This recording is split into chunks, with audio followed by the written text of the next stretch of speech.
Congress party అధికారంలోకి వచ్చిన తర్వాత నిరుద్యోగుల ఎజెండాతో పెద్ద మేనిఫెస్టో ఇచ్చి అధికారంలో వచ్చిన కాంగ్రెస్ గవర్నమెంటు నిరుద్యోగులకు సంబంధించి ఒక్క అంశం కూడా పట్టించుకోవడం లేదు. దీనిపైన నిరుద్యోగులందరం కలిసి చెలో ఇందిరా పార్క్ అనే కార్యక్రమాన్ని ఈ 2-3 రోజులలో నిర్వహించబోతా ఉన్నాం. ఎందుకంటే ఇవాళ గ్రూప్ 2-3 పోస్టులు 783 పోస్టులు ఉంటే అదే పోస్టులతోని ఎగ్జామ్ పెట్టే ప్రయత్నం జరుగుతుంది. గ్రూప్ 3లో అవే పోస్టులతో ఎగ్జామ్ పెట్టే ప్రయత్నం జరుగుతుంది. గ్రూప్ 1లో ముష్టి ఒక 60 పోస్టులు మాత్రమే ముష్టి వేశారు. మెగా డిఎస్ వేస్తామని అది కూడా 11,000తో వేశారు. జీవో నెంబర్ 46 బాధితులు ఇంకా రోడ్లు పట్టుకొని తిరుగుతూ ఉన్నారు. 9,210 ఉద్యోగాలు వేస్తే గత గవర్నమెంట్ వేస్తే ఆ గురుకుల రీలింక్వేషన్ ఆప్షన్ ఇవ్వకుండా 3,000 ఉద్యోగాల వరకు మిగిల్చే ప్రయత్నం చేసింది గవర్నమెంటు.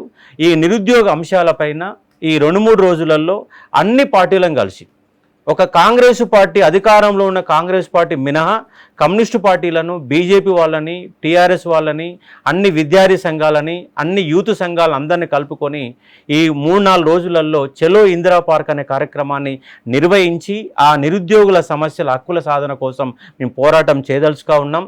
కాబట్టి దానిలో భాగంగా ముఖ్యంగా ప్రధానంగా గ్రూప్ 2-3 పోస్టుల పెంపు, జీవో నెంబర్ 46 తక్షణం అమలు చేయాలా, గురుకులాలు 9,210 ఉద్యోగాలు కంప్లీట్గా నింపాలని డిమాండు, మెగా డిఎస్ అనే 4 డిమాండ్లతోని మేము మహాధర్నాకు దిగబోతున్నాం. చెలో ఇందిరా పార్క్ అనే కార్యక్రమం చేస్తూ ఉన్నాం. కాబట్టి జిల్లాలో ఉన్నటువంటి విద్యార్థులంతా పెద్ద ఎత్తున తరలి వచ్చి ఈ కార్యక్రమాన్ని సక్సెస్ చేయాలని మేము పిలుపునిస్తూ ఉన్నాం.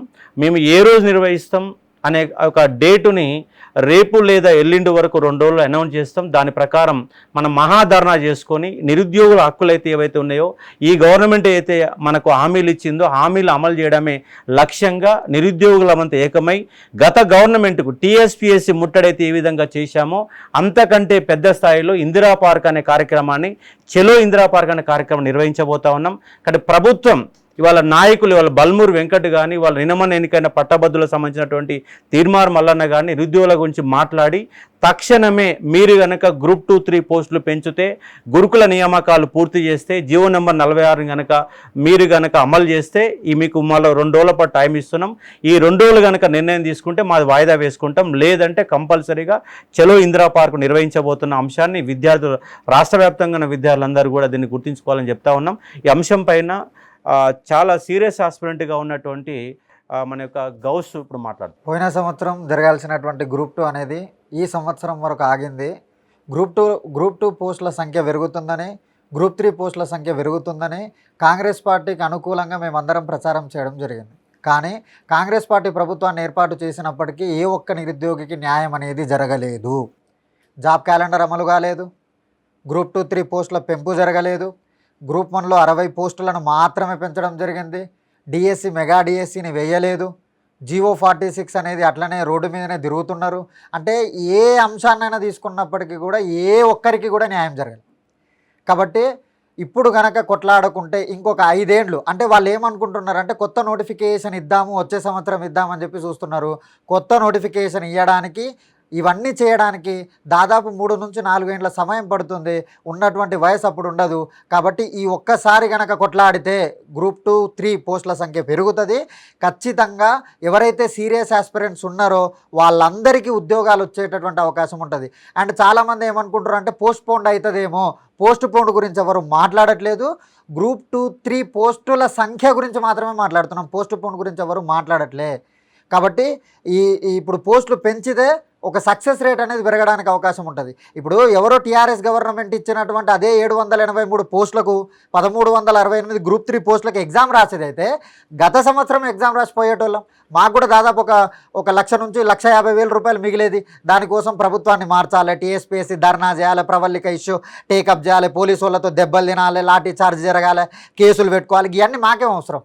మాకు అవసరం లేదు కదా. మేము ఎందుకు మీకు మద్దతుగా నిలబడ్డామంటే స్వయానా రాహుల్ గాంధీ గారు వచ్చి చిక్కడపల్లి లైబ్రరీలో మీటింగ్ పెట్టారు.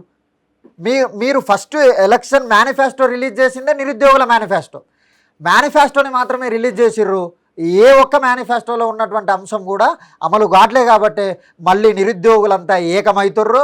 ఉస్మానియా యూనివర్సిటీ కానీ, కాకతీయ యూనివర్సిటీ కానీ, అన్ని రకాల యూనివర్సిటీలు, జిల్లా కేంద్రాలయంలో ఉన్నటువంటి గ్రంథాలయాలు కూడా అన్నీ ఏకమై ఈ 2-3 రోజుల్లో పెద్ద ధర్నాని గనక నిర్వహించినట్లయితే మళ్ళీ నిరుద్యోగుల సత్తా ఏందనేది ప్రభుత్వానికి తెలుస్తుంది.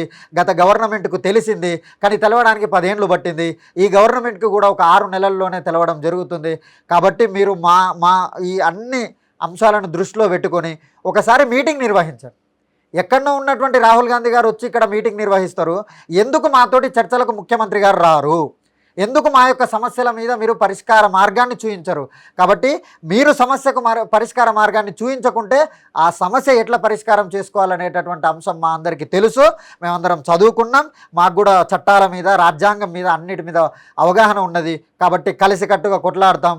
నిరుద్యోగుల హక్కుల సాధనకై ఖచ్చితంగా మొట్టమొదటి అడుగు వేయడం జరుగుతుంది. ప్రభుత్వం చూపించే వైఖరి ఎలాంటిదంటే, లాస్ట్ గవర్నమెంటే చాలా అంటే ఇబ్బందులు పెట్టుకుంటూ వచ్చింది. కాళ్ళు పట్టుకున్నాం, బతిమలాడినాం, ఏడ్చినాం. మా బాధ, మా గోస అనేది మీకు అర్థం కాలేదా సార్? ఆ ప్రభుత్వమే పోతే మీ ప్రభుత్వం వస్తే మాకు న్యాయం జరుగుద్ది అని చెప్పేసి అన్ని వేళ మేము చేసే ప్రయత్నాలు మేము చేసుకుంటూ వచ్చాం సార్. చాలా వేదికలో మీరు చెప్పారు రేవంత్ రెడ్డి సార్.